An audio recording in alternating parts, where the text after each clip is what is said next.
कांग्रेस घाटी में भी आ गई तो ऑल टाइम हाई करप्शन होगा, तुष्टीकरण होगा, ऑल टाइम हाई परिवारवाद होगा और कर्नाटक पूरा दंगे से ग्रस्त हो जाए। आखिर गृह मंत्री अमित शाह पर किसने करा दी एफआईआर? दोस्तों, मैं आपके साथ हूँ संगीता यादव।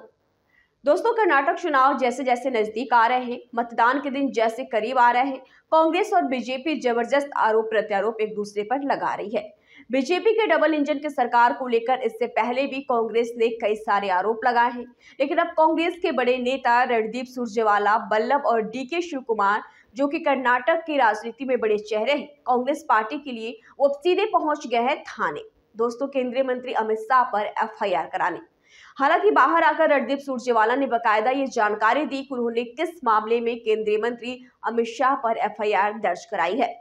दोस्तों, रणदीप सुरजेवाला ने एक लंबी चौड़ी प्रेस कॉन्फ्रेंस कर बताया कि 25 अप्रैल की अमित शाह ने कर्नाटक की एक जनसभा में अमित शाह ने 2 गलत बातें बोली कांग्रेस को लेकर, जो सरासर झूठ थी। पहली बात तो ये कि अमित शाह ने कहा कि कांग्रेस अगर सत्ता में आई तो सांप्रदायिक दंगे हो जाएंगे कर्नाटक में, और दूसरी बात रणदीप सुरजेवाला ने ये बताया कि अमित शाह ने कहा था कि अगर कांग्रेस आई तो पीएफआई पर बैन जो लगा है वो हट जाएगा, जबकि ये दोनों बातें जो है सरासर गलत थी, झूठ थी। सुनिए रणदीप सुरजेवाला ने प्रेस कॉन्फ्रेंस में क्या कहा। We have given a FIR against Union Home Minister Shri Amit Shah to be lodged in the High Grounds Police Station and action to be taken against Shri Amit Shah for spreading hatred among classes and religions, for disrupting the harmony of the peaceful state of Karnataka, for committing corrupt practices, for knowingly making false statements, and for attempting to malign the Indian National Congress.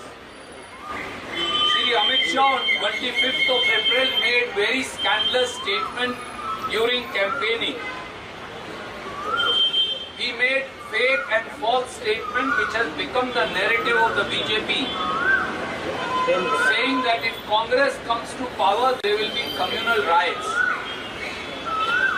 He also made a completely false statement saying that Congress has promised that it will remove the ban on PFI.